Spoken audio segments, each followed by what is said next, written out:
¿alguna vez te has preguntado cuál es la voluntad de Dios para tu vida? ¿Alguna vez has dicho, cuál es la voluntad de Dios?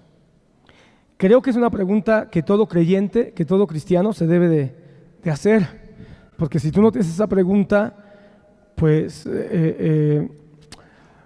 seguramente estás caminando sin una claridad de vida, y algo que nos ha dado Cristo Jesús es claridad a nuestra vida, y esa claridad nos debe llevar a preguntarnos cuál es la voluntad de Dios.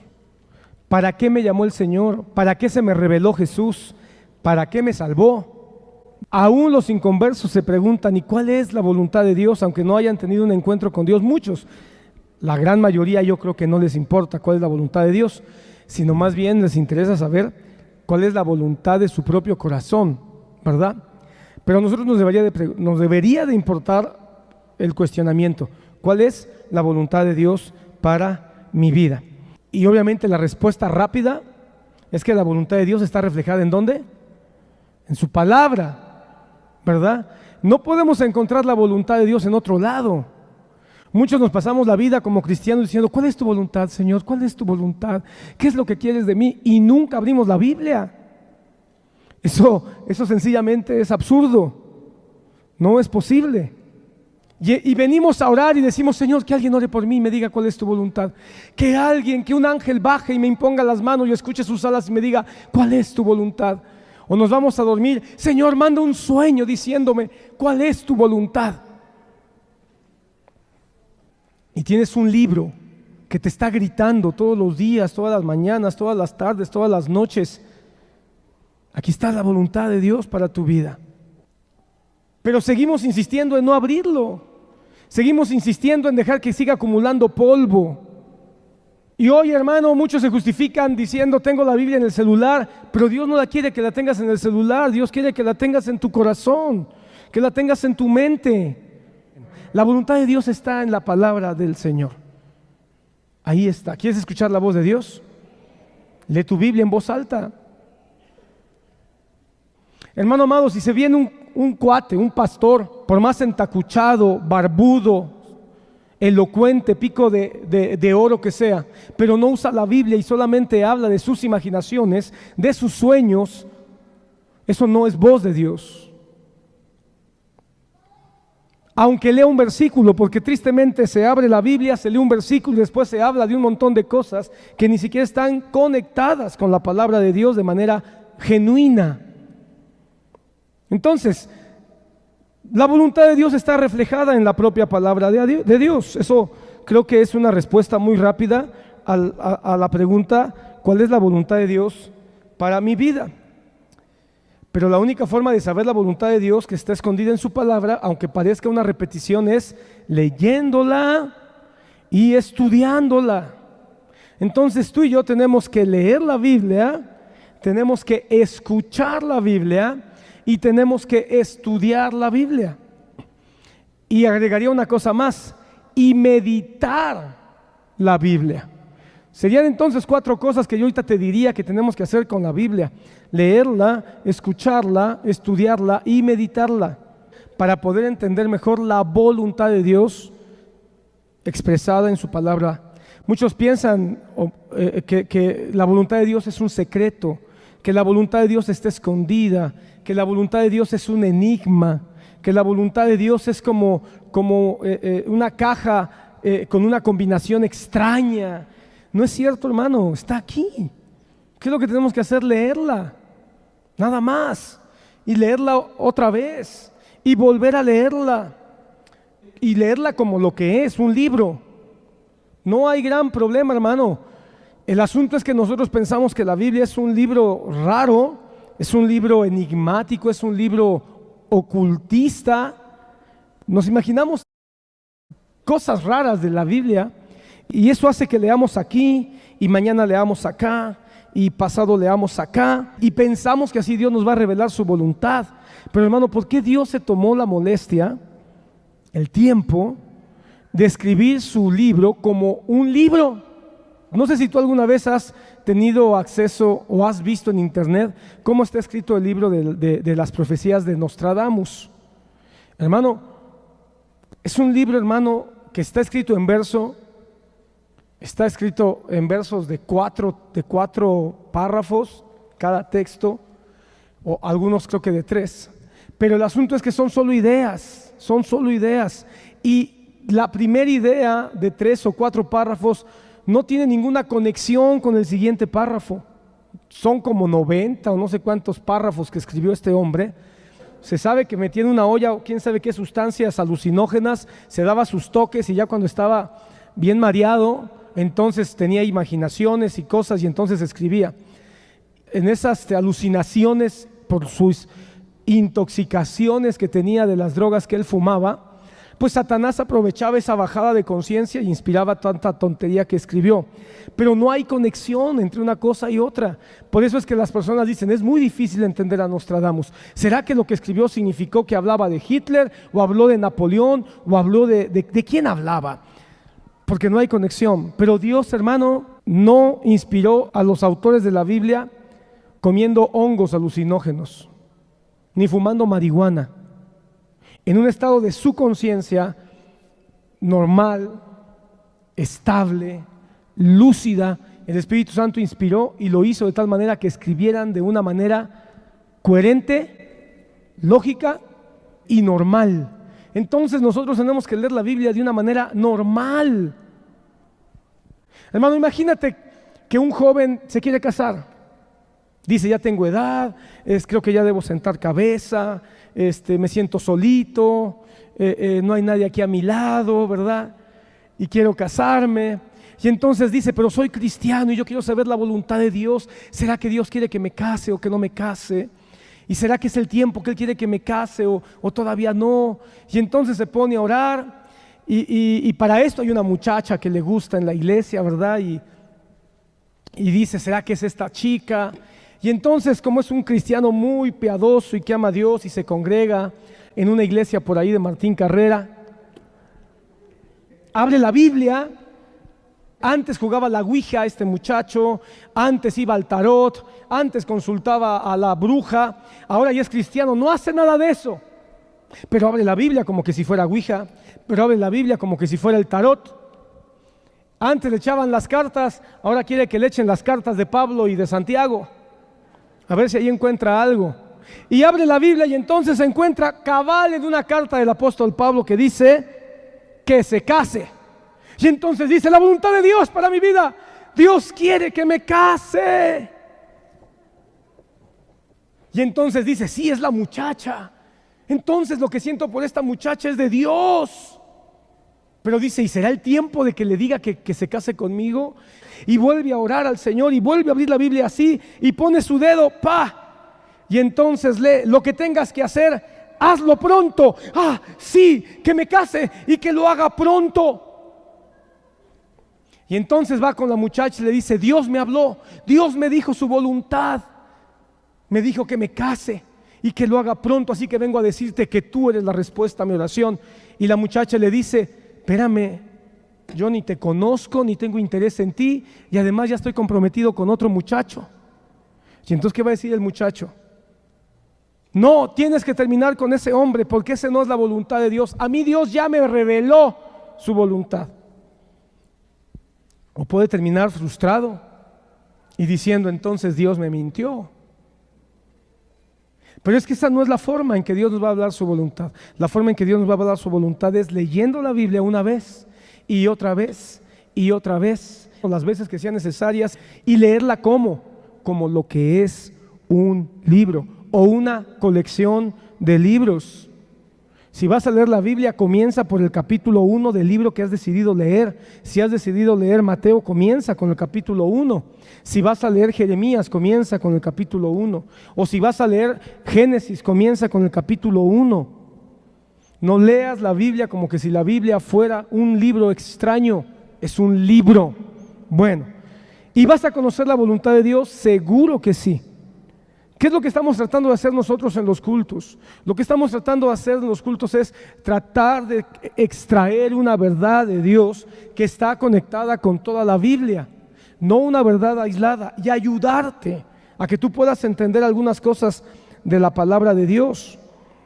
Pero la parte de estar leyéndola de manera constante es tuya, Cuando tú vienes al culto, cuando tú vienes a una enseñanza, escucharás un fragmento de la Biblia y escucharás una serie de ideas que esperamos y confiamos, lo digo como predicador, que puedan conectarse con la propia palabra de Dios y de ahí se conecten con tu vida. Pero el trabajo de estar leyendo la Biblia durante toda la semana debe de ser tuya, para que la voluntad de Dios se afirme, para que no te puedes ir diciendo ya sé cuál es la voluntad de Dios, lo que el pastor dijo el domingo. Eso está bien, pero no te puedes quedar solo con eso, porque puedes caer en el grave error de decir la próxima semana iré a que Dios a través de mi maravilloso pastor me vuelva a decir cuál es mi voluntad, y el peligro es que te termines convirtiendo en esclavo de lo que el pastor te diga. Y si un día ese pastor se tropieza y ya no hay honestidad ni sinceridad y tú ya no estás leyendo la Biblia, entonces vas a terminar por aceptar lo que ese pastor o ministro o profeta o lo que sea te diga, sin tener ningún parámetro en el que tú puedas evaluar si coincide con la verdad de Dios que tú estás leyendo todos los días. ¡Qué gran responsabilidad! Entonces, hermano, ahí te lo dejo de tarea. ¿Quieres conocer la voluntad de Dios? Lee tu Biblia por amor de Dios. ¿Hasta cuándo te vamos a tener que insistir? Y lo segundo es escucha la palabra. Expon a tus hijos a que escuchen la palabra. Trae a tus hijos a que escuchen la palabra. Pastor, pero mi hijo es muy pequeñito, él no entiende. No, hermano, aunque no entienda, su alma es edificada.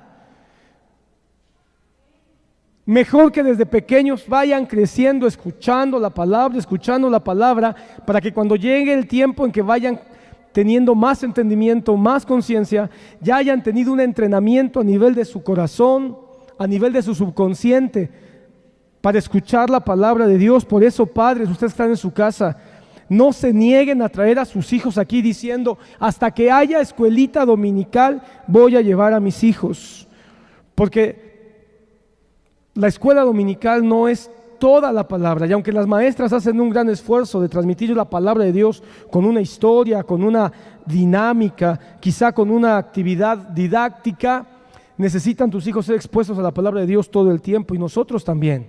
Amén. Lo siguiente es estudiarla, y estudiar la palabra necesita tiempo, dedicación, que tú te hagas preguntas importantes y digas, quiero aprender más, ¿qué dirá la Biblia acerca de un asunto en particular? Y finalmente meditarla es interiorizarla para que se convierta en una práctica en tu vida. Bueno, no vamos a encontrar la voluntad de Dios entonces ni en los noticieros, ni en la internet, ni en tu celular, ni siquiera en las personas bien intencionadas que te rodeen. La voluntad de Dios está solamente en su palabra. Y sabes otra cosa, tampoco te va a hablar a través de ti.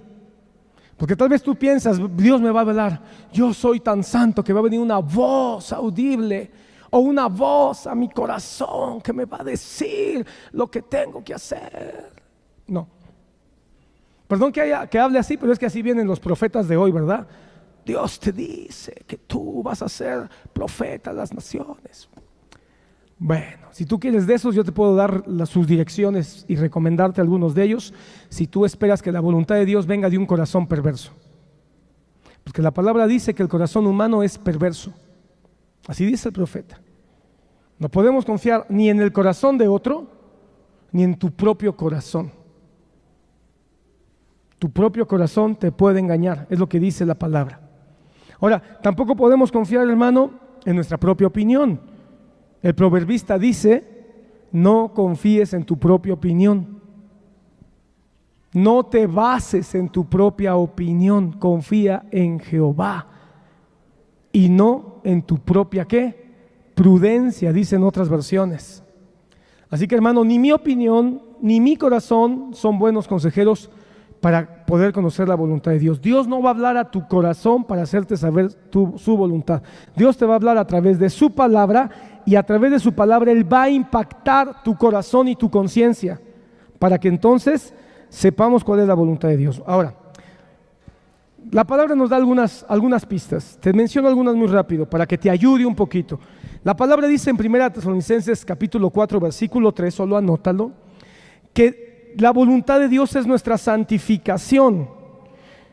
Ya sabemos entonces que la Biblia dice que su voluntad es que seamos santos. Ya hablamos de eso hace algunas semanas. No es una santidad agobiante, no es una santidad de perfección, es una santidad de apartarnos para Él, de disfrutarlo a Él. La propia palabra en el mismo versículo dice que la voluntad de Dios es que nos apartemos de inmoralidad sexual. Entonces ya otra ayuda que la Biblia nos da es que la voluntad de Dios es que cuidemos nuestra sexualidad. ¿Qué tendrá que ver la sexualidad con la santidad? Pues tiene que ver mucho, hermano, porque la sexualidad es un medio a través del cual Satanás corrompe nuestra manera de vida. También la palabra dice en 1 de Pedro 2:15 que la voluntad de Dios es que nosotros le hagamos el bien a todos. Otra idea más, Dios quiere que hagamos el bien, la voluntad de Dios es que hagamos lo bueno. Nuestro corazón nos dice haz lo malo, nuestro corazón nos dice que cometamos actos de iniquidad y de perversión, que nos venguemos, que nos desquitemos, pero Dios dice haz el bien a todos. 1 de Pedro 3:17 y 1 de Pedro 4:19 nos dice que aprendamos que la voluntad de Dios es padecer, sufrir por causa de Cristo. No hubiéramos querido, hermano, si nosotros confiáramos en que Dios te va a hablar a través de un profeta, o te va a hablar a través de un sueño, o te va a hablar a través de tu propio corazón, seguro que no le creerías si te viniera una voz y te dice sufre, padece, aprende a pasar por el fuego. Seguro que diríamos apártate de mí, Satanás. Pero cuando la palabra escrita con tinta clara, firme, y nos dice porque la voluntad de Dios es que sufran por causa de Cristo, no tenemos cómo hacernos para atrás. Ahora también la Biblia nos dice en Efesios 6:6 que la voluntad de Dios es que nos sirvamos los unos a los otros con humildad y no para ser reconocidos. La voluntad de Dios entonces es que nos sirvamos los unos a los otros con carácter humilde, apacible y dispuesto. Ahora también nos dice la palabra en 1 de Pedro capítulo 4 versículo 2 que la voluntad de Dios es que vivamos para Cristo y no para nuestras propias pasiones. ¿Te das cuenta cómo la voluntad de Dios, hermano, en sí misma es santificadora? Que vivamos para Cristo, para su reino, para su propósito, no para nuestras propias pasiones. Una vez más creo que no pensaríamos que esta es la voluntad de Dios si nos la dijera al oído. No vivas para tus pasiones, cuando todo el tiempo nuestra carne quiere vivir para sus propias pasiones. Romanos 12:2 nos dice que la voluntad de Dios es que conozcamos lo que es bueno, agradable y perfecto, y lo conecta como el resultado de no adaptarnos al mundo. Entonces la voluntad de Dios es que no nos adaptemos al mundo. Y cuando hablamos del mundo, hablamos de este sistema perverso, de este sistema que le ha sido entregado a Satanás, este sistema que nos quiere dominar. Y dice, no te adaptes al mundo. Esa también es la voluntad de Dios. 1 de Pedro 4:6 dice que la voluntad de Dios es que tengamos una nueva vida a través de Cristo Jesús, que tengamos una nueva vida. Su voluntad es que tengamos renovación de vida. Mira qué maravilloso. Y finalmente, hermano, el Salmo 48 dice que de manera especial o de manera general, la voluntad de Dios es que crezcamos en el conocimiento y en la práctica de su palabra de Dios. Mira lo que dice el Salmo 48, me deleito en hacer tu voluntad. Mira lo que dice el salmista, me deleito en hacer tu voluntad. Dios mío, tu ley está dentro de mi corazón. Para el salmista, hermano, hacer la voluntad era un deleite, pero para hacer la voluntad de Dios y que sea un deleite hay que conocerla primero. Mira, hermano, muchos de ustedes estuvieron en la escuela, o creo que todos. Yo no sé hasta qué nivel hayas estudiado, pero todos estuvimos en la escuela. Y de manera especial en secundaria, preparatoria, universidad, vamos a encontrar materias con las que nos deleitábamos. Hermano, había algunas materias que yo me deleitaba, que era una materia que a mí me gustaba, me agradaba, seguramente porque tenía más que ver con mi personalidad o con mi interés, mis áreas de interés. Y esas materias, hermano, procuraba no faltar, procuraba llegar temprano, procuraba escuchar al maestro. Me gustaba y me deleitaba desvelarme incluso haciendo las tareas o los ejercicios que de esa materia se trataban. Pero no fuera otra materia que no era de mi deleite. Por ejemplo, en la secundaria geografía, en la preparatoria matemáticas, porque era un gran pesar, mis pies se movían lentamente para entrar al aula o llegar a la escuela. Y cuando una vez estaba ahí decía, ojalá no llegue el maestro, ojalá que no llegue, peor si no había hecho la tarea. Y hacer la tarea, hermano, era un sufrimiento. Y decía, bueno, hay que hacerla porque hay que pasarla. Hay que hacerla porque necesito esa calificación para pasar el grado. Yo no sé qué posición tenga la palabra. Pero si la palabra de Dios es el acercamiento con el que te amó, te salvó y te dio la vida eterna, entonces va a ser un deleite leerla. Y entonces, ¿qué va a ocurrir? Que la tarea que la palabra te pide, esa es su voluntad. Porque la palabra es el conocimiento de su voluntad, pero la práctica es la realización, el deleite de su voluntad.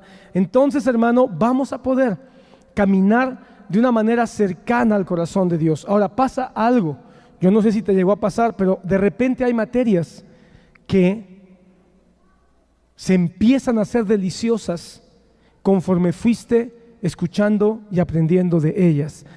Tal vez porque había cosas que no sabías o porque el maestro lo decía de una manera que realmente te cautivaba. Y se van haciendo deliciosas. Créeme que tenemos el mejor maestro, el Espíritu Santo.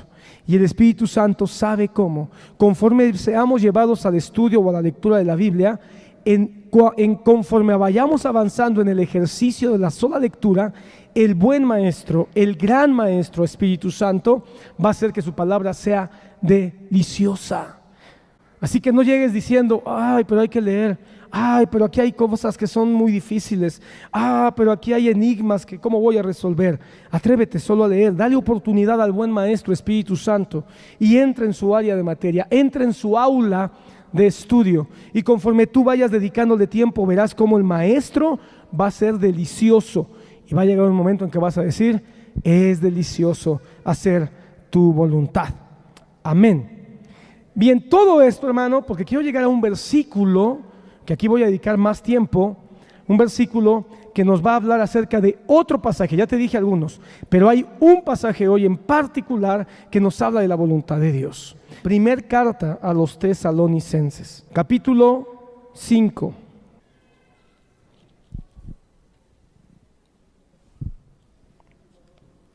Yo quiero que antes de que leamos el versículo principal que quiero leer, quiero que entendamos que el Señor viene hablando de dos cosas muy importantes. Tú sabes que la primera carta a los Tesalonicenses, o las dos cartas, digamos que como un conjunto de escritos, hablan a una iglesia que está inquieta en cuanto a los asuntos de la segunda venida de Cristo. Así que son dos cartas que hablan de escatología. Son dos cartas que van a dar muchos detalles que están relacionados con el cómo, el cuándo, el por qué el Señor va a venir o cómo va a venir. Pero dentro de ese marco de la segunda venida de Cristo, las cartas a los tesalonicenses son dos cartas donde hablan de conducta, donde hablan de cómo vivir la vida cristiana. ¿Por qué? Porque Pablo está claro que no podemos nosotros aspirar a estar en la segunda venida de Cristo si nuestra vida no es transformada, porque va a ser de alguna manera el arrebatamiento un acto que va a tocar o que va a impactar la vida de aquellos que están consagrándose. Entonces, habla de estas dos cosas: uno, la segunda venida de Cristo, y dos, la conducta de vida que debe de tener un creyente. Y hablando de esto, de cómo va a ser la venida del Señor, Pablo empieza a decir algunas cosas que tienen que ver con el cómo comportarse con las demás personas, cómo comportarse en el mundo, cómo comportarse en la iglesia, y en ese contexto va avanzando. Por supuesto, habla de los frutos del Espíritu, habla de actitudes de bondad, actitudes de sobriedad, actitudes de respeto mutuo, cosas de esas. Y estando en ese pensamiento, llega al versículo 16. Mira, solo el versículo 15 como un punto de enlace. Versículo 15. Miren que ninguno devuelva a otro mal por mal, sino que procuren siempre lo bueno los unos para con los otros y para con todos. Recuerda que está hablando de la segunda venida de Cristo. Entonces es importante conectar la conducta, esta conducta de hacer lo bueno, de no buscar el mal para los demás, sino buscar es lo bueno para con todos. En ese pensamiento agrega, versículo 16, pon atención: Estén siempre gozosos, oren sin cesar, den gracias en todo, porque esta es la voluntad de Dios para ustedes en Cristo Jesús. No apaguen el espíritu, no desprecien las profecías, antes bien examínenlo todo cuidadosamente, retengan lo bueno, absténganse de toda forma o especie de mal. Y en medio, hermano, versículos 16 y 17, se va a encontrar en medio de dos cosas interesantes. Se va a encontrar en medio de consejos de comportamiento o instrucciones de comportamiento hacia las demás personas y consejos de la actitud que debemos de tener hacia aquello que viene de Dios, específicamente el Espíritu Santo y las profecías. Y en medio de eso hay una exhortación a que cuidemos tres cosas que tienen que ver con nuestra propia vida interior, con nuestra actitud personal. Viene hablando entonces de cómo compórtate con los demás, sé bueno, sé respetuoso, sé sobrio, etcétera. Y después cierra este capítulo diciendo: no apagues al Espíritu Santo, escucha las profecías, pon atención a la palabra de Dios. Relación con las demás personas, relación con lo que es de Dios, pero en medio una tríada que tiene que ver contigo, que tiene que ver con tu propia persona. Estad siempre gozosos, oren sin cesar y dad gracias a Dios en todo. Tres cosas que dice que tenemos que mantener dentro de nosotros. Y luego dice, porque esta es la voluntad de Dios para ustedes. ¿Cuál es la voluntad de Dios? Que tengamos gozo, que oremos y que demos gracias. Gozo, oración y gratitud. Tres virtudes de la vida cristiana que están conectadas unas con otras y que definen parte de la voluntad de Dios. Todo lo que ya hablamos, más esto, la voluntad de Dios. Entonces alguien dirá: la voluntad de Dios es que sea perfecto, que tenga buenas obras, que nunca me equivoque. Pero ¿qué te parece cuando viene Dios y te dice no? Aunque eso quizá puede estar en una área de la voluntad de Dios, la voluntad de Dios es que tengas gozo.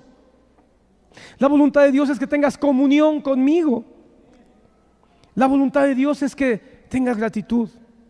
Y hermano, esta tríada, hermano, está muy conectada, porque el gozo tiene que ver con la satisfacción, el gozo tiene que ver con el júbilo. El gozo produce entonces una actitud de oración. Y cuando nosotros buscamos el rostro de Dios, podemos entonces tener gratitud.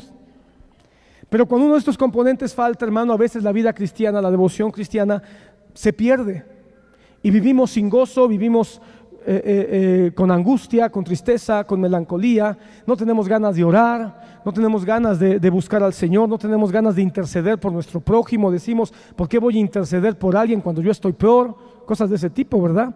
Y entonces, en vez de que venga la gratitud, ¿qué viene? El reproche, la queja.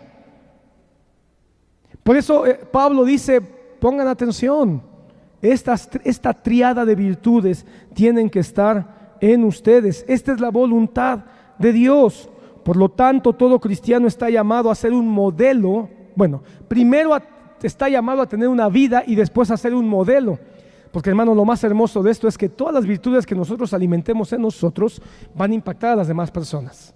Entonces, si nosotros procuramos tener el gozo, procuramos orar y procuramos ser agradecidos, eso va a mantener nuestra vida en un equilibrio espiritual y va a impactar a las demás personas. ¿Qué impacto puede producir una persona que siempre tiene gozo, siempre tiene satisfacción, siempre tiene contentamiento? Porque el gozo tiene que ver con el contentamiento. Estar siempre gozosos, no a veces, no solo cuando las cosas salen bien, siempre. Quiero que notes, siempre, esa palabra, siempre tiene que ver con todo el tiempo, todo el tiempo. Después dice orar sin cesar. Obviamente no se refiere a orar sin parar las 24 horas del día. No se refiere a que podamos estar todo el tiempo orando, porque eso es prácticamente imposible. Pero ¿a qué se refiere a orar sin cesar? Lo que está diciendo es que tengamos una vida de devoción y comunión con Dios constante. Porque muchas veces nosotros limitamos la oración a mis 10, 15, media hora, una hora quizá al día. Qué bueno si haces eso. Otros las limitan solamente a su oración por los alimentos. Bueno, por lo menos haces eso. Pero la oración sin cesar es que no estamos limitados por tiempo ni espacio para nosotros poder elevar nuestra mente y nuestro corazón a Dios. Podemos orar, hermano, cuando vamos en el transporte, podemos orar cuando vamos manejando, podemos orar, hermano, en la oficina, dándonos un break y quizás salir a tomar algo o meternos al baño porque se está presentando una situación. Y ahí poder orar y decirle: Señor, vengo, necesito, hay una situación, se presentó una cuestión inesperada, necesito poner mi alma en comunión contigo. Entonces, hermano, la oración no está limitada. El lugar santísimo ya se abrió, hermano. El lugar santísimo ya se abrió, ya lo rompió, el velo se partió en dos con la muerte de Jesucristo. La plenitud, hermano, de la comunión con el Padre, el acceso abierto, constante, está ahí para nosotros. Cristo murió y partió el velo y lo abrió, hermano, diciendo: ten acceso libre al Padre. En el momento que estés en la situación que te encuentres, puedes venir, doblar tus rodillas, elevar tu pensamiento, abrir tus labios y el Padre te va a escuchar. Está bien si tú tienes una práctica de esta hora, pero hermano, no pienses que solo en esa hora. Hermano, lo peor que puede pasar es que tú quedes atorado, que tú quedes amordazado o quedes, ¿cómo se dice? Aprisionado en tus propios moldes litúrgicos o religiosos. Y que tú caigas en ese pensamiento que, hermano, te lo digo porque yo he escuchado de vidas que ha ocurrido, que han hecho de su vida devocional algo tan mecánico, de 5 a 6, de 5 a 6, de 5 a 6, de 5 a 6, de 5 a 6, que se sienten tan bien, y qué bueno eso, y tan orgullosos, que mal por eso, de que ellos oran de 5 a 6, pero no conciben que puedan tener otro lugar. Sienten que no están honrando a Dios, sienten que están ensuciando la devoción con Dios si ellos oran en un lugar diferente al que oran o en un horario diferente. Incluso su orgullo llega a tal punto que cuando escuchan que alguien ora a las 7 de la noche y no a las 5 de la mañana, su orgullo es tal que dicen: ¿cómo es posible que tú dejes la oración hasta el final de tu día? Porque están atorados en una cárcel de religiosismo, de liturgia humana. Cuando Dios dice: está bien que hagas eso, pero tú puedes orar en cualquier momento y en donde te encuentres. Yo alguna vez escuché a una persona que daba testimonio y decía: y me urgía llegar a mi cuarto de oración, y ya se me quemaban los pies, sentía que tenía que llegar a mi cuarto de oración, y ay, cuando llegué, por fin. Y yo digo: ¿y por qué no se detuvo ahí y se arrodilló ahí? Lo voy a decir con mucho respeto, porque lo que se me vino a la mente puede ser entendido de una manera agresiva. Pero, hermano amado, el cuarto de oración no es un sanitario al que tienes que llegar porque ya no te aguantas. Está bien si tú tienes un cuarto de oración, y los que no tienen, para tener un cuarto de oración,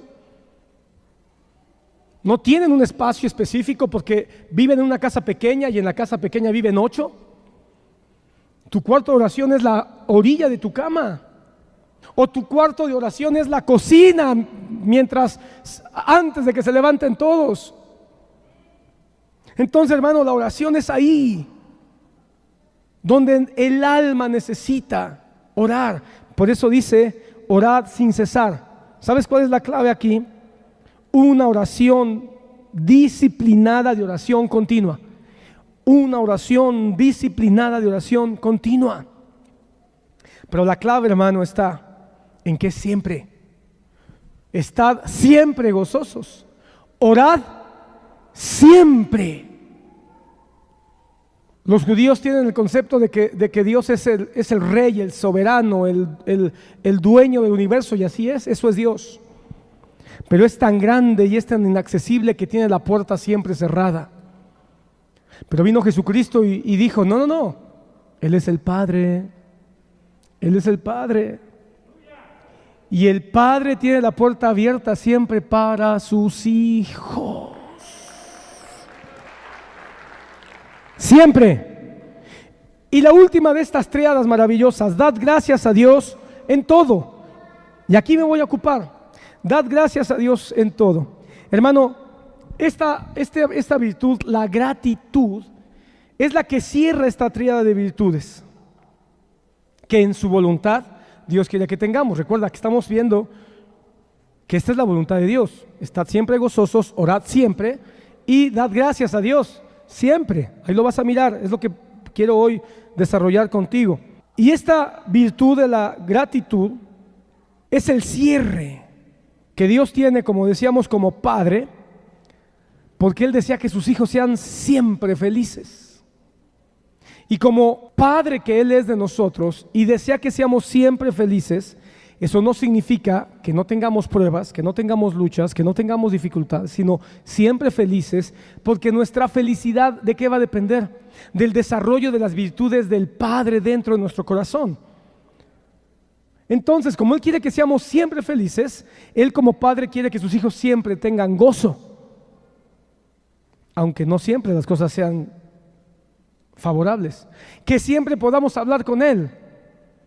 Imagínate, es el Padre que te dice: hijo, siempre sonríe, que te dice: hijo, no te desanimes. Él es el Padre que te dice: me puedes contar todo, platícame todo lo que te ocurre, puedes confiar en que te voy a escuchar sin importar de lo que se trate. Pero también es el Padre que te dice: hijo, no te olvides de ser siempre agradecido, siempre da gracias. Entonces es un Padre que busca que tengas una actitud de gozo. ¿Qué padre no hay que busque que sus hijos tengan gozo? Es un Padre que tiene la puerta abierta y te dice: cuenta conmigo. ¿Y qué padre no hay que le sea de satisfacción saber que sus hijos le están contando todas las cosas? Le fue bien en la escuela, le fue mal en la escuela, tuvo un examen, reprobó el examen, pero el Padre dice: no te preocupes, aquí estoy, cuenta conmigo. Y finalmente, hermano, ¿qué padre no hay que le agrade que su hijo tenga una conducta educada como resultado de su gozo y de la comunión que tiene con Él? Todos los padres nos sentimos bendecidos o nos sentimos contentos cuando vemos que nuestros hijos son agradecidos. Entonces, esta última virtud, después del gozo y la comunión con Dios, está centrada, hermano, en la obra de Cristo, por supuesto. Está centrada en la redención. Nadie que no haya tenido un encuentro con la redención va a poder tener gozo, porque nuestro gozo viene de su salvación.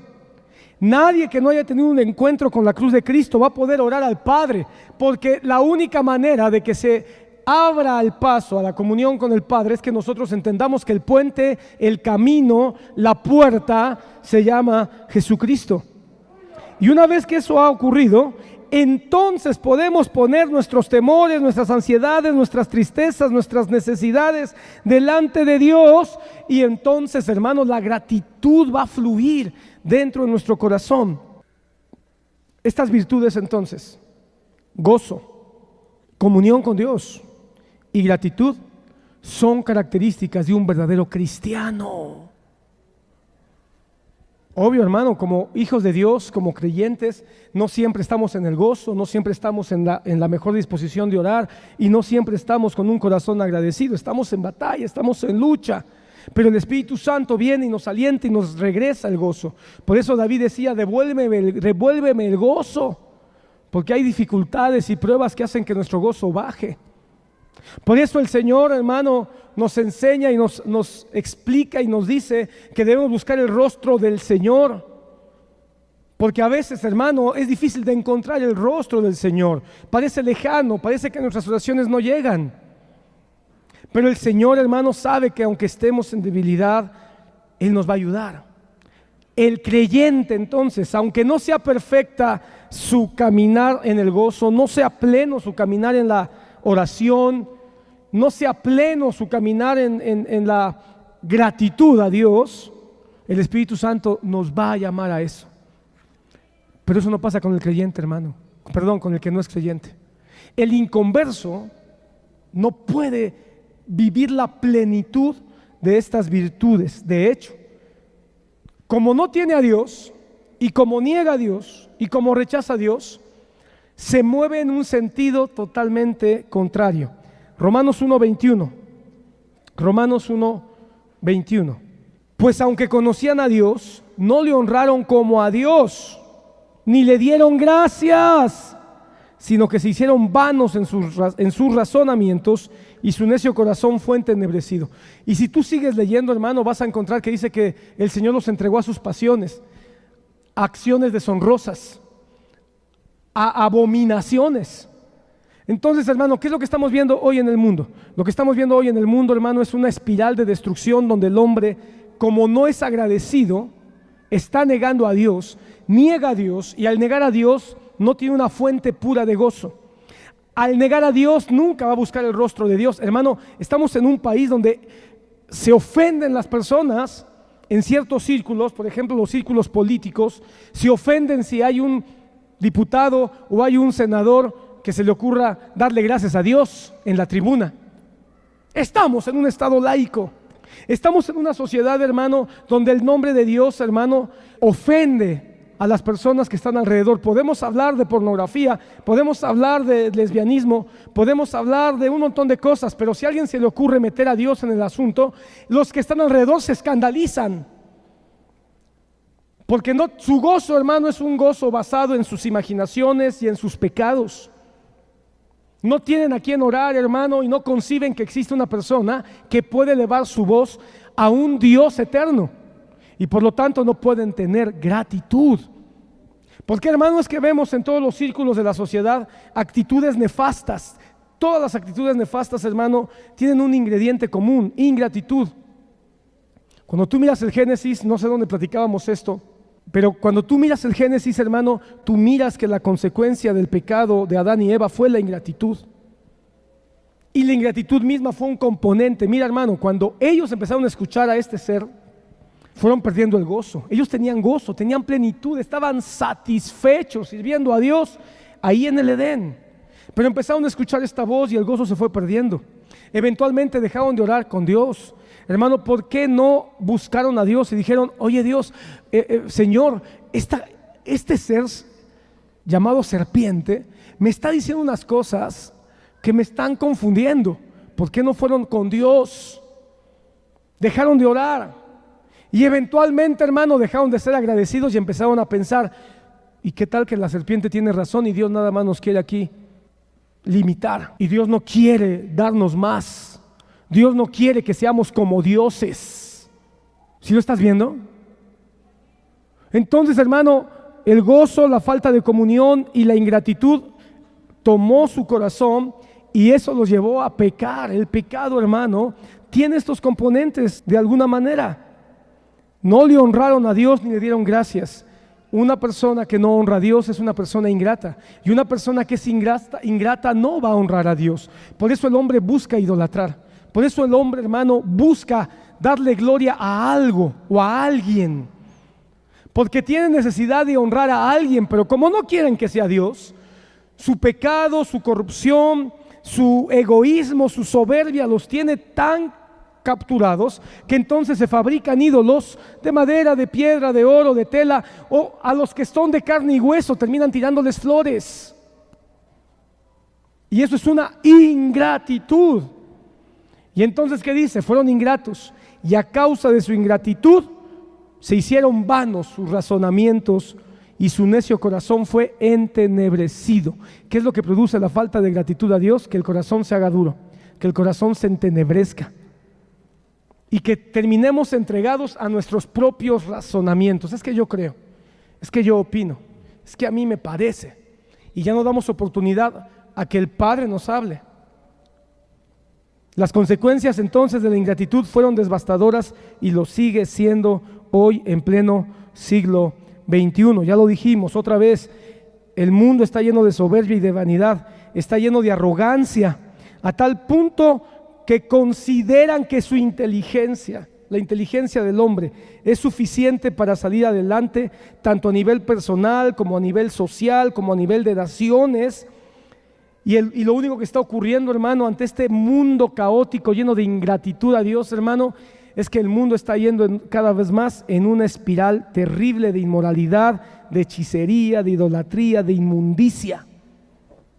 La iglesia no puede ir en ese camino. Recordemos, hermano, algo que vimos hace 2 o 3 semanas, ¿qué es la gratitud? La gratitud, hermano, es comunicar a otros con mis palabras y mis acciones las formas en que ellos han beneficiado mi vida. Eso es gratitud. Comunicar a otros con palabras y con acciones las formas en que ellos han beneficiado mi vida. Si tú lo piensas un poquito, la gratitud tiene que ir al final. Porque, hermano, cuando nosotros recibimos el gozo de la salvación, la satisfacción de haber sido escogidos, cuando merecíamos ir al infierno, ese es el inicio de nuestra salvación, de nuestro gozo, hermano. El mayor gozo es el gozo de haber sido rescatados de la muerte. Y podemos entrar en comunión con Dios y orar y recibir la paz, recibir la respuesta del Señor, recibir el consuelo del Espíritu Santo. En eso, hermano, vamos a empezar a mirar beneficios y empezar a valorar los beneficios que nos da la salvación y empezar a mirar los beneficios que nos da la comunión con Dios. Y vamos a valorar la iglesia, el congregarnos, el aprender algo nuevo. A los hermanos vamos a valorarlos y entonces va a venir esa necesidad de comunicar con palabras y con acciones la gratitud que tenemos hacia aquellos que han beneficiado nuestras vidas. Ahora, ¿quién es el mayor benefactor de nuestras vidas? Por supuesto, nuestro Dios Trino. Él es el mayor benefactor y mira cómo nos ha beneficiado. Nos ha beneficiado con su gracia y misericordia, donde el Padre desarrolló un plan de salvación para eliminar nuestra injusticia y lo hizo con un sacrificio redentor. Sacrificio que el Hijo vino a cumplir con su muerte y su resurrección.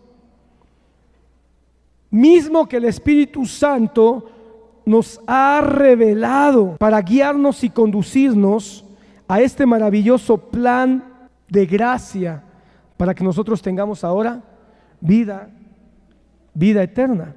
¿Cómo no estar agradecidos con esto, hermanos? La definición de gratitud nos dice que es la manifestación o la expresión con palabras y con acciones hacia aquellos que nos han beneficiado. Entonces, hermano, cuando dice que demos gracias a Dios en todo, se está refiriendo a la multitud de palabras y de acciones que nosotros podamos realizar a causa de los beneficios que hemos recibido. El problema está en que nosotros nos olvidamos de cuáles son los beneficios. Y cuando nos olvidamos de cuáles son los beneficios, entonces la gratitud se hace problemática. Pero este mismo pasaje nos dice algo muy importante. Entendemos bien que tenemos que comunicar con nuestras palabras y con nuestras acciones nuestra gratitud. Hermano, cada vez que tú cantas al Señor estás agradeciendo. Por eso, hermano, la belleza de los cantos no debe ser que el canto te guste a ti. Por eso debemos buscar los cantos que más definan mi gratitud a Dios y no aquellos que más complazcan mi carne o mi corazón. ¿Qué cantos son más apropiados para que yo le dé gracias a Dios?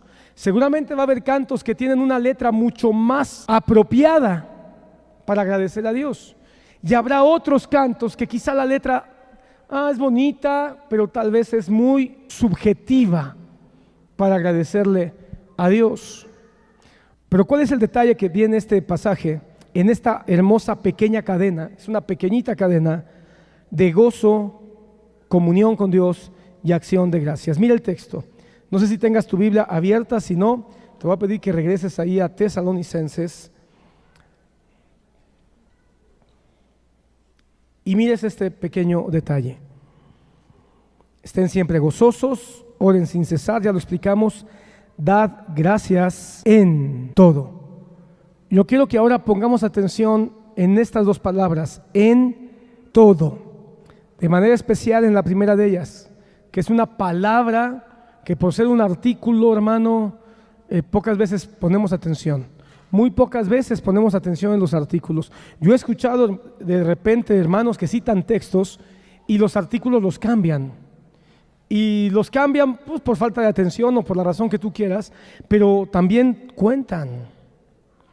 Hermano, hay un artículo, aunque yo ya estuve investigando sobre ese artículo en el Antiguo Testamento, en el profeta Isaías, y me he dado cuenta que ese artículo no existe en el original. Por eso es que algunas versiones ponen una palabra y ponen otra. Ese pasaje que lo cantamos, los que esperan en Jehová. Pero hermano, la Reina Valera dice a Jehová. Ese pequeño artículo cambia mucho el significado, porque no es lo mismo esperar a esperar en. La palabra esperar es un artículo, esa a es un artículo que nos proyecta hacia algo que viene o que va a ocurrir, mientras que en es un artículo pasivo que nos habla de una posición firme. Ok, pero en el griego sí aparece ese artículo, en todo. Y este artículo cambia o puede cambiar la concepción de lo que este pasaje nos está diciendo. En es un artículo o es una preposición que denota una posición. En habla de una posición. Eso es lo que nos está diciendo. Es una posición. Fíjate que no dice dad gracias por todo. Porque si dijera por, entonces estaría abriendo el panorama a que nosotros diéramos gracias por la cama, por el carro, por la bicicleta, ¿verdad? Pero cuando dice en, nos habla de una posición. Y esta preposición que habla de una posición, da a entender una posición fija. Eso es importante. Una posición fija que no se mueve, determinando un lugar, un tiempo o un estado. Entonces es una gratitud que nos habla de una estabilidad constante, lo cual, hermano, nos lleva a entender que esta tríada está perfectamente confeccionada por el apóstol Pablo, que como buen escritor usó una estrategia literaria para darle variedad. A veces no lo hace, a veces es muy repetitivo, porque a veces también es necesario ser muy repetitivo para que quede claro algo, pero ahora hace una variante. Estad gozosos siempre, orad sin cesar, que significa orad siempre. Y ahora dice, dad gracias en todo, y ese en todo quiere decir siempre.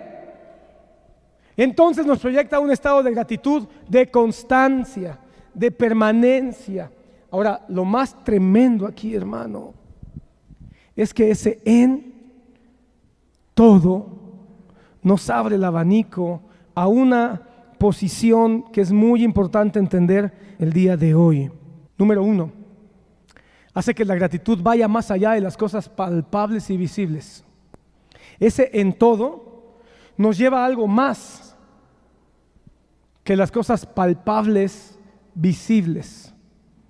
Porque cuando tú oras por o das gracias por, yo puedo decir doy gracias a Dios por lo que veo, por lo que toco, doy gracias a Dios por el violín, por la guitarra, por el atril, por la maceta, doy gracias por. Pero cuando yo hablo de en, estoy hablando de un lugar, estoy hablando de un momento de mi vida, estoy hablando de un estado. Y quizá, hermano, el momento por el que estoy pasando no lo puedo tocar. El estado de mis emociones por las que me encuentro no las puedo ver, las siento, sé que están ahí y a lo mejor ni siquiera las puedo describir.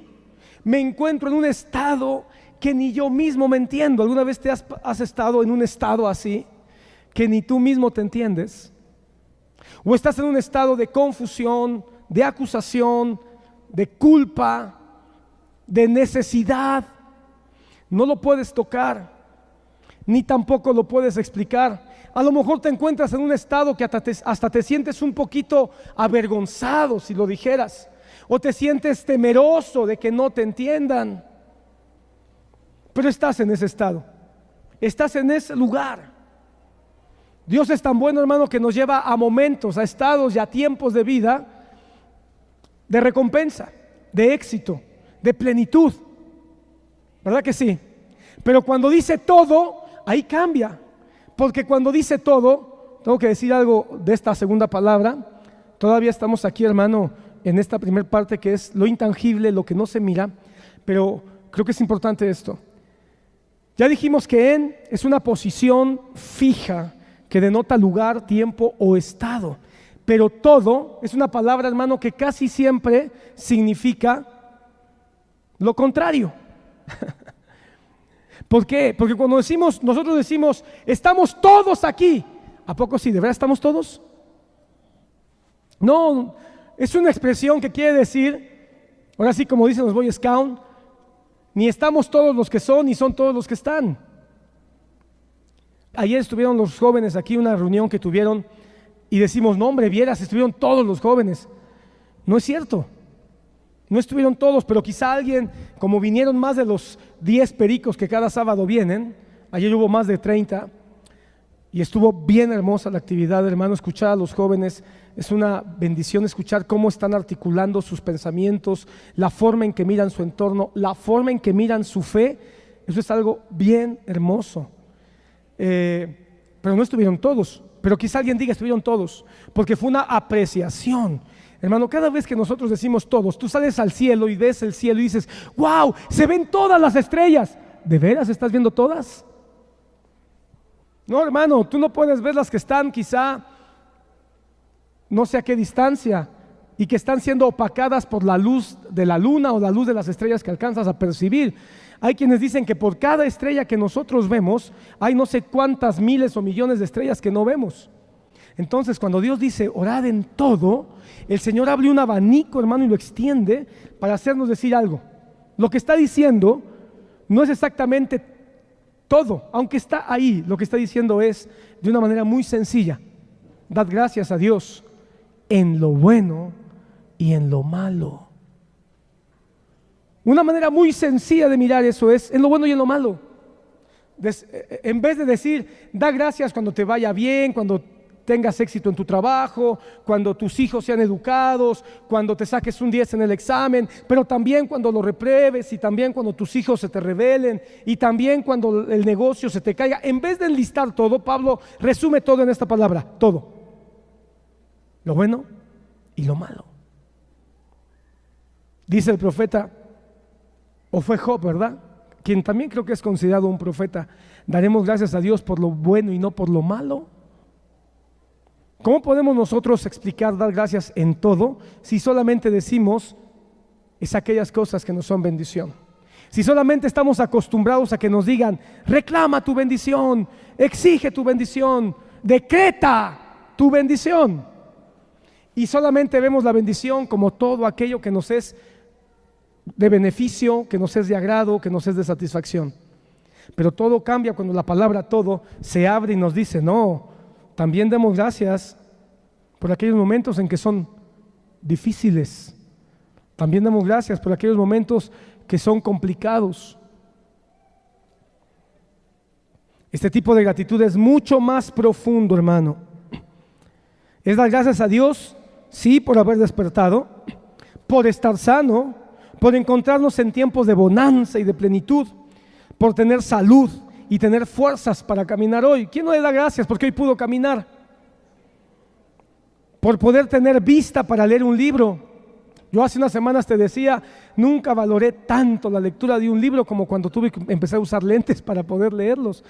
¿Cuántos nos frustramos, hermanos? Yo me frustro cuando los planes no salen como yo los conceptualizo. Pero si uno puede darle gracias a Dios, va a avanzar, hermano. Vamos a crecer. ¿Cuántos no le dan gracias a Dios por la comida de cada día? ¿Cuántos no le dan gracias a Dios porque tienes fuerza para acariciar a tus hijos todavía? O a lo mejor hay quienes ni siquiera le dan gracias a Dios por esas pequeñas cosas que cada día tenemos. En este momento tengo a mi hijo todavía chiquito que deja que lo abrace. Este momento voy a darle gracias a Dios en todo. En este momento en que puedo acariciar a mi hijo y darle un beso, o que puedo acariciar a mis nietos, si es que tú tienes nietos, o a mi esposo, o a mi esposa, en este momento que puedo disfrutar de la tranquilidad de mi casa y la seguridad de mi hogar, en este momento. Hermano, a veces andamos tan acelerados que no nos sentamos a dar gracias. En este momento, qué importante es este momento. ¿Cómo estoy en este momento? ¿En dónde estoy en este momento? ¿Qué estoy haciendo en este momento? Qué importante es parar y poder darle gracias a Dios este momento, en todo. ¿Cuántos le dan gracias a Dios porque están en la iglesia hoy, escuchando la palabra, cerca de tus hermanos? Pero ¿sabes qué pasa? Que no podemos ser agradecidos porque ya estamos pensando con esta mente ingrata y esta mente revolucionada de este tiempo que nos ha tocado vivir, que ya está, ¿qué sigue? ¿Qué sigue? ¿Qué sigue? ¿Sabes por qué muchos jóvenes hoy en día no son agradecidos? Porque están en la cultura de la inmediatez, y no pueden dar gracias ya están pensando, ya están planeando. Muchos vienen al culto y ya están, que ya acabe el culto, que ya se apure, que ya tengo que ir, que ya tengo que hacer, que ya mañana va a pasar. Y no nos detenemos a decir gracias en este momento. Estoy sentado en una butaca, quizá un poco incómoda y algunas rotas, pero está limpia, alguien la limpió para ti. Y estoy cerca de mis hermanos que solo los veo los domingos porque esta pandemia nos ha puesto más limitaciones, pero qué bueno que los puedo ver aunque sea así de lejos. Y puedo cantar a Dios. No estoy en la limitación de una pantalla de televisión que no me da la capacidad de concentrarme y que me suena el teléfono y que me tocan el timbre y que ladró el perro y que puedo estar aquí atento en este momento. Dar gracias a Dios en todo. Sin embargo, también gracias en todo es dar gracias a Dios porque estamos en momentos de prueba, en momentos de dificultad. Es tiempo de dar gracias cuando estamos en enfermedad, cuando estamos en escasez, cuando estamos en limitación, cuando estamos en persecución. ¿Sabes que la iglesia mundial se encuentra en persecución? Tenemos que darle gracias a Dios en todo. Tenemos que darle gracias a Dios por eso. Ahora, eso no significa que la iglesia que es agradecida en todo, o el creyente que es agradecido en todo, eso no significa que nos vamos a quedar así, ay, estoy agradecido, sí, que me maltraten, sí, que abusen de mí. No, estoy agradecido con Dios porque sé que ahí hay un plan, pero estoy activo, predicando, estoy activo, escapando, estoy activo, preparándome. No es una gratitud, hermano, pasiva, es una gratitud sabiendo que Dios está detrás de todo asunto, de todo momento. Pero también se trata de tener dirección, capacidad, inteligencia, sabiduría de parte de Dios. Hermano amado, este tipo de gratitud en todo tiempo, lugar y estado es la conciencia atada a la palabra de Dios para poder expresar gratitud como el apóstol Pablo lo dice en el libro a los Romanos. Romanos capítulo 8, versículo 35 y 39. Dice, ¿quién nos separará del amor de Cristo? ¿Tribulación o angustia? ¿Persecución o hambre? ¿Desnudez o peligro o espada? Hermano, quiero que notes, Pablo está consciente que en la vida va a haber tribulación, angustia, persecución, hambre, desnudez, peligro o espada. Él sabe que son tiempos en los que vamos a pasar. Él sabe que son estados que tenemos que vivir. Él sabe que son momentos circunstanciales que no podemos escapar, hermano. ¿Qué dijo Jesucristo? En el mundo tendréis aflicción. En el mundo tendréis aflicción. Entonces, hermano, Pablo sabía que en el mundo va a haber tiempos, momentos de tribulación, de angustia, de persecución, de hambre, de desnudez, de peligro o de espada. Y todo lo que esto puede significar, hermano, Él lo sabe bien. Y entonces, hermano, ¿qué dice él en el versículo 37? Pero en todas estas cosas somos más que vencedores. ¿No es eso gozo? ¿No es una expresión de alguien que tiene gozo? ¿qué te parece la locura del apóstol Pablo que dice, hay espada, hay persecución, hay angustia, hay hambre, hay desnudez, hay peligro? Y en vez de comportarse como una rata que se esconde de la situación, o en vez de ponerse a llorar de una manera miserable, o quejarse y levantar el puño a Dios y decirle, no que soy tu superapóstol, en vez de eso, ¿qué dice él? Pero en todo esto, en todo, una vez más la palabra en, ahí está, asume que va a estar ahí, asume que va a pasar por ahí. ¿Qué está diciendo? Somos más que vencedores. Eso, hermano, es gozo. Somos más que vencedores.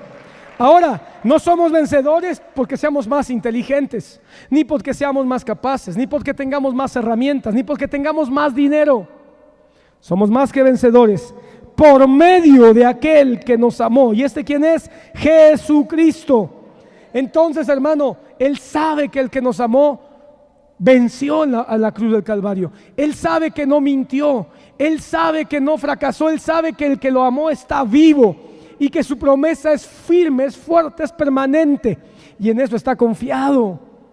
Él sabe que el que lo amó lo escucha cuando Él ora, y entonces puede dar una expresión de gratitud maravillosa. Escúchala, porque estoy convencido, hermano, esto es una oración de agradecimiento de Pablo, porque estoy convencido, no hay duda, no hay sombra de duda de que ni la muerte ni la vida. La muerte es negativo, la vida es positivo. Ahí está el todo. Ni la muerte ni la vida, ni ángeles ni principados. Los ángeles son lo positivo, aquellos ministros como llama de fuego que trabajan a favor de la iglesia. Ni principados, eso es lo negativo. Cuando habla de principados, habla de huestes de maldad, habla de demonios que tratan de frustrar al reino y la obra de Dios. Ni lo presente ni lo porvenir, ni lo presente ni lo que hoy estoy pasando, ni cómo me encuentro, hermano. Eso es lo negativo, porque el presente, a la presente tenemos angustias, a la presente tenemos tribulaciones, a la presente, hermano, tenemos pruebas. Ni lo porvenir. Y lo porvenir, hermano, ¿qué es lo que nos espera? Nos espera la vida eterna, hermano. Nos espera la gloria, nos espera la majestuosidad de la salvación. Pero ¿sabes qué dice Pablo? ¿Sabes qué es lo hermoso? Que cuando dice lo porvenir, dice, pero ni siquiera la gran recompensa de las cosas buenas que Dios tiene para mi vida, ni eso me distrae tanto, ni eso es mi más grande propósito ni objetivo en la vida. Ni los poderes, ni lo alto, ni lo profundo, ni ninguna otra cosa creada nos podrá separar del amor de Dios, que es en Cristo Jesús, Señor nuestro. Ni lo bueno ni lo malo, ni lo que es ni lo que viene, ni lo que me da el Señor, que es abundante, ni lo que me quiere quitar, porque todo es suyo. Una cosa tengo clara, que nada me podrá separar de su amor, porque lo más maravilloso que me ha ocurrido en la vida es que debiendo yo ser despreciado, Él me amó, que debiendo haber sido yo desechado, Él me escogió, que debiendo yo haber sido eliminado, Él me rescató. Entonces dice, estoy agradecido, porque cuando veo lo bueno y lo malo de la vida, cuando veo lo bueno y lo malo del siglo presente, cuando veo los beneficios que esta vida natural me ofrece, y cuando veo las pruebas y tribulaciones por las que tendré que pasar, me doy cuenta de algo, que no hay nada que se compare con la realidad de que Cristo me amó, me salvó, me escogió. Hermano amado, por eso Pablo dice, estoy convencido. Eso quiere decir que hay cristianos que no están convencidos. ¿Sabes quiénes no están convencidos de Cristo? Los que todo el tiempo están orando para recibir más dinero, más dinero. Pare de sufrir, hermano. Por ejemplo, los que están buscando solo dinero, la doctrina de la prosperidad, Cash Luna y Dante Gebel y compañía, que nada más están buscando pedir siempre, todo el tiempo. Ellos no están convencidos de la obra de Cristo. No les es suficiente ser salvos. No les es suficiente la idea de que hay una vida eterna, quizá porque dudan de ella. No les es suficiente la resurrección, quizá porque duda de que van a resucitar. No les es suficiente que haya un arrebatamiento, seguramente porque dudan que Cristo viene. Y si dudan que Cristo viene, es porque dudan de que Cristo vino antes. Y solamente son una bola de payasos merolicos, hermano, engañando a la gente, vendiéndoles espejos. Pero el que está convencido de que Cristo es Dios, de que Cristo murió, de que Cristo resucitó, el que está convencido de que venció a la muerte, pagó el precio, me libró de todos mis pecados, está sentado a la diestra intercediendo por mí, me envió al Espíritu Santo para que no nada más tenga uno, sino dos intercesores, dos abogados que no me abandonan, que no me dejan solo nunca, aunque me encuentre en el estado de soledad más terrible, aunque me encuentre en el hoyo más profundo. Y estoy convencido de que Él un día vendrá con toda su gloria a recogerme y llevarme para vivir con Él y gobernar por toda la eternidad. Puedo ser agradecido todo el tiempo, en todo momento y en todo estado en el que yo me encuentre. Eso lo sabía Pablo y es lo que quiere decir cuando escribió: dad gracias en todo. En el entendimiento de que pase lo que pase, hermano, Dios nos va a sostener. ¿Cómo va ese canto? Él me sostendrá. Hay una canción así. Él me sostendrá. Si mi fe ha de caer, Él me sostendrá. A ver si lo cantamos ahorita. Su providencia nos acompaña, hermano. A propósito, este miércoles continuamos con doctrinas fundamentales. Vamos a hablar de la providencia de Dios. Su propósito para nosotros nos mantiene firme. Él tiene un plan, hermano. Él tiene un plan. Por lo tanto, podemos expresar con nuestras palabras y con nuestras acciones una vida agradecida. Hermano, una persona que vive agradecida es una persona más feliz, es una persona más sana, tanto mental como físicamente. Hermano, cuando yo miro a todas estas feministas que salen a la calle y gritan y rompen y destrozan y de una manera muy inmoral se expresan, yo con todo respeto lo digo, pero digo, qué infelicidad se les mira, qué infelices, qué gozo y alegría cuando una mujer puede decir: soy feliz siendo mujer, soy feliz teniendo hijos, o soy feliz si no tengo hijos, por alguna razón.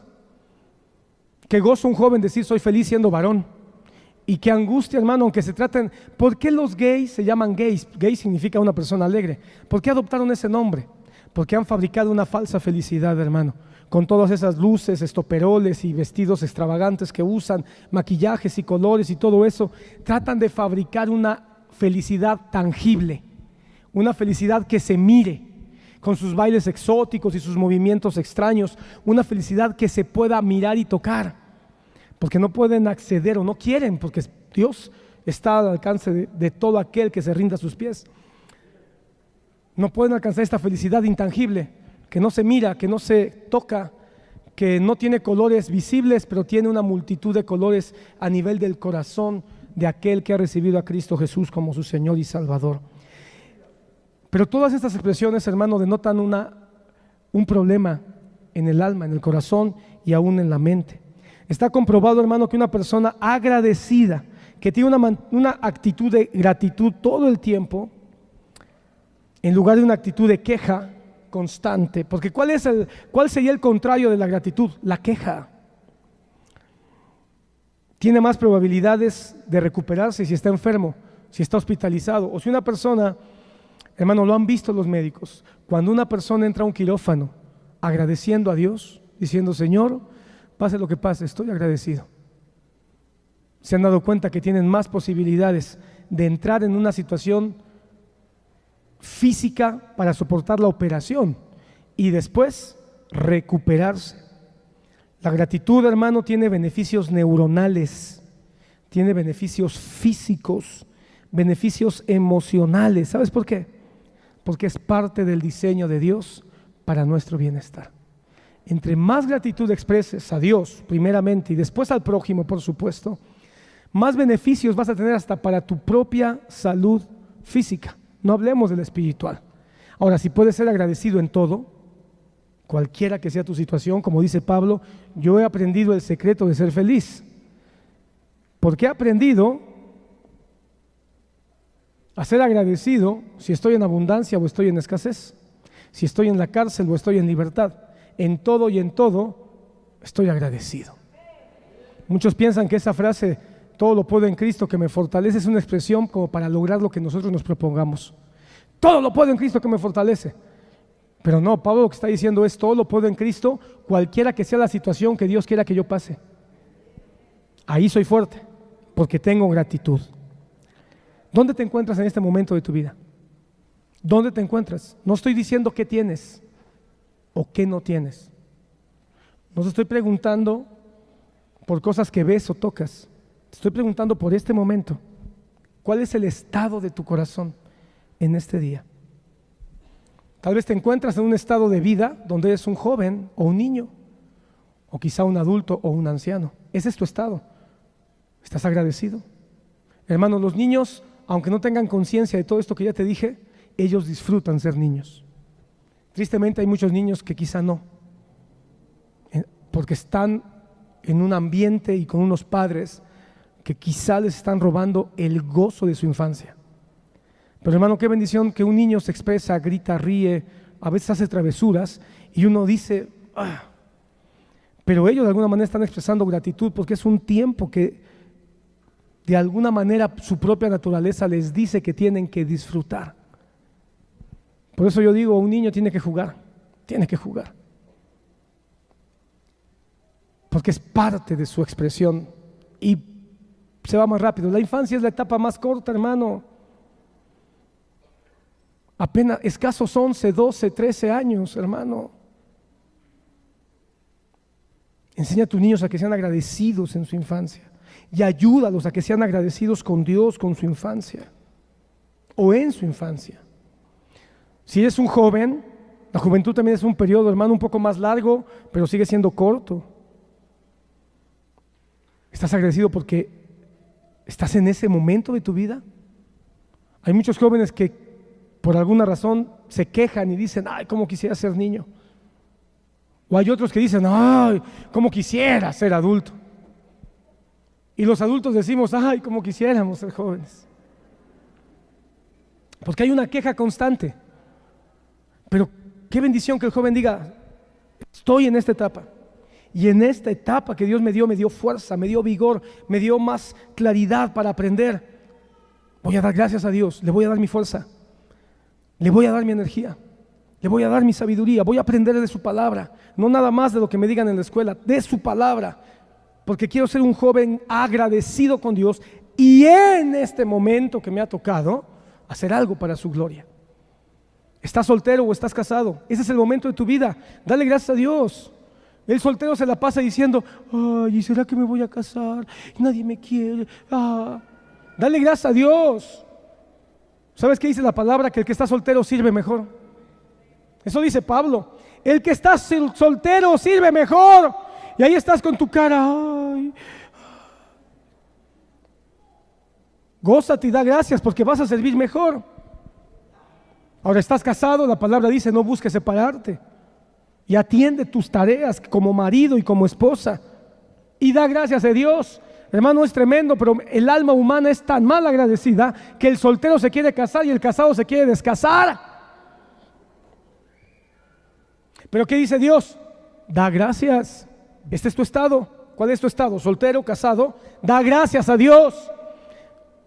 Estás soltero, sirve a Dios con toda tu alma. Estás casado, sirve a Dios y atiende a tu esposo o atiende a tu esposa y atiende a tus hijos. Dividido estarás, ni modo. Ese es tu estado, sea agradecido. Ya eres una persona adulta de tercera edad, anciano o anciana. Tus hijos ya se casaron, ya hicieron su vida. Pues ahora sea agradecido porque ya estás otra vez solo o sola. Te quedaste nada más con tu esposo o tu esposa. Hagan un plan y sirvan a Dios, sean agradecidos. Enviudaste, ya no está tu marido o tu esposa. Pues dale gracias a Dios. En vez de lamentar tu pérdida, dile gracias, Señor. Mi esposo, mi esposa está contigo, gozándose en tu presencia. Yo me gozo también siendo agradecido o agradecido aquí, predicando el reino hasta que tú vengas. ¿Cuál es tu estado? ¿Tienes un buen trabajo? ¿Tienes un sueldo constante? ¿Tienes un sueldo o un negocio que te está dando? Dale gracias a Dios. Tu estado es un negocio que está mal, está afectado, pocos ingresos, te causa estrés, te causa angustia, no saber qué va a pasar. Dale gracias a Dios primero.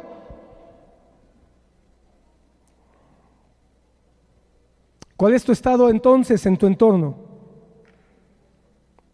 ¿Cuál es tu entorno? Ahí donde te encuentras. ¿Es una prueba familiar? ¿Estás en una prueba matrimonial? Dale gracias a Dios. ¿Te diagnosticaron una enfermedad? ¿Diabetes? ¿Cáncer? ¿COVID? Dale gracias a Dios. ¿Estás pasando por un valle de sombra y de oscuridad? Dale gracias a Dios. Dad gracias en el estado en el que estás, en el tiempo que te está tocando vivir. Si te das cuenta, este es un estado de gratitud siempre, cada día, cada día, cada día. Tenemos que decir, a ver, ¿cómo estoy hoy? ¿Cómo me encuentro hoy? ¿Cuál es el momento que hoy tengo? Es un estado de gratitud presente, constante. Por eso cada día levántate y di, hoy, ¿cómo me encuentro? Voy a dar gracias a Dios. Ayer no me dolía nada, hoy me duele la espalda, hoy me siento con reumas. Ayer le di gracias a Dios porque pude salir a correr. Le di gracias, hoy le doy gracias a Dios porque mis rodillas no me dan ya más.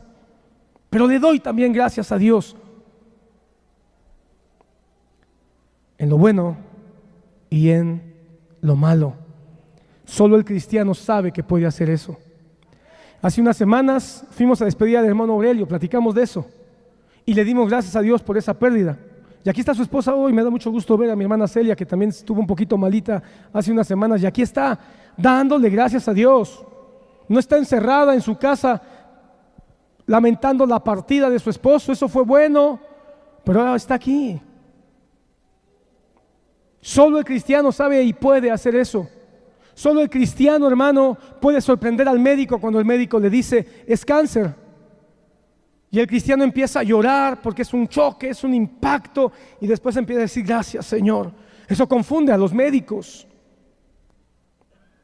Solo el cristiano puede venir aquí al culto, hermano, cantar, danzar, gozarse, arrodillarse, postrarse, poner atención a la palabra y después venir a dar testimonio. Ayer me corrieron del trabajo. ¿Y estás aquí como liebre saltarina? Claro, el Señor no tiene la culpa, el Señor sabe lo que hace con mi vida. Solo un cristiano puede hacer eso. Solo un cristiano o una cristiana puede darle gracias a Dios por su marido inconverso, que ya pasaron 10, 15, 20 años y no se convierte, pero ella sigue viniendo agradecida, dándole gracias a Dios por su marido, confiando en que el plan de Dios se va a cumplir en su vida.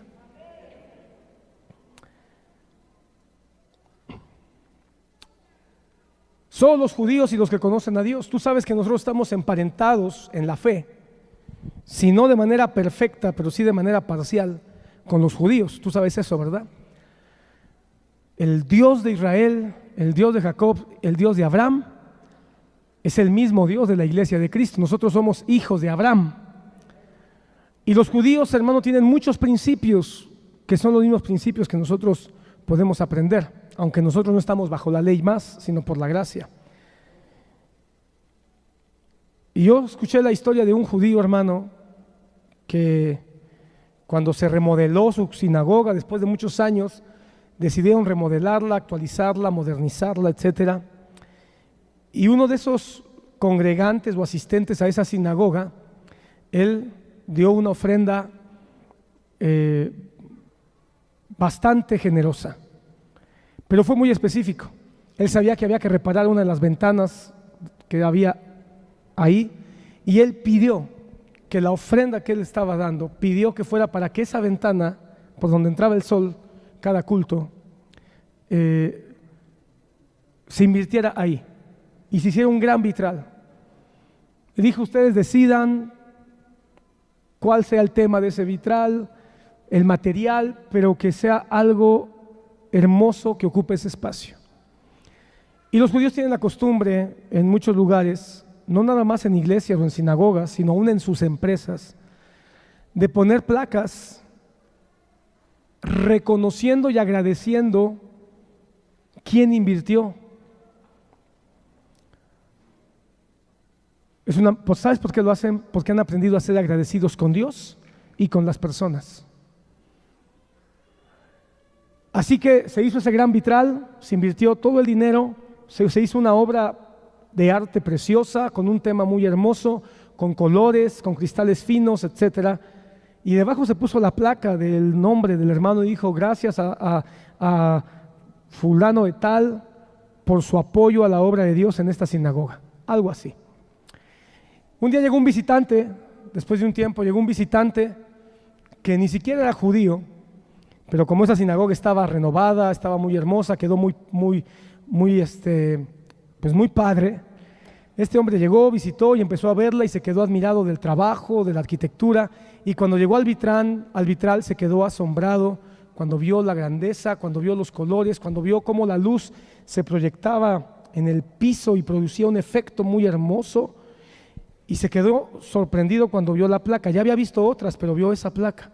El rabino andaba por ahí y cuando vio que estaba este visitante se acercó y empezó a ver con él el vitral y le dijo: ¿qué le parece? Y el visitante dijo: estoy sorprendido, qué trabajo tan maravilloso, debió haber costado una fortuna. Y el rabino dijo: sí, efectivamente, de hecho quizá de todo lo que se hizo es lo que más caro de todo lo que se hizo en nuestra sinagoga. Y preguntó: ¿quién es ese hombre? El nombre de esa persona. Y el rabino le explicó: ese es el nombre de la persona que ofrendó para que se hiciera esto. ¡Wow!, dijo el visitante. ¿Y por qué hizo eso? Dijo: bueno, esa fue una manera de agradecerle a Dios. Esa fue su manera de agradecer a Dios. Lo hizo por gratitud. La siguiente pregunta fue: ¿y qué es lo que agradeció? Esta expresión de gratitud, ¿por qué fue? Dijo: es que lo hizo para agradecer a Dios por los 15 años de su hijo. ¿Por los 15 años de su hijo? No lo entiendo. ¿Pagó tanto dinero solo para dar gracias por los 15 años de su hijo? Dijo: no, creo que usted no me ha entendido. Por los 15 años que Dios le permitió tener a su hijo antes de que su hijo muriera. Dar gracias a Dios en todo. Eso le hace falta al cristiano de hoy. Tú puedes darle gracias a Dios hoy, sin importar dónde, cómo o en qué situación te encuentres. Tú puedes darle gracias a Dios.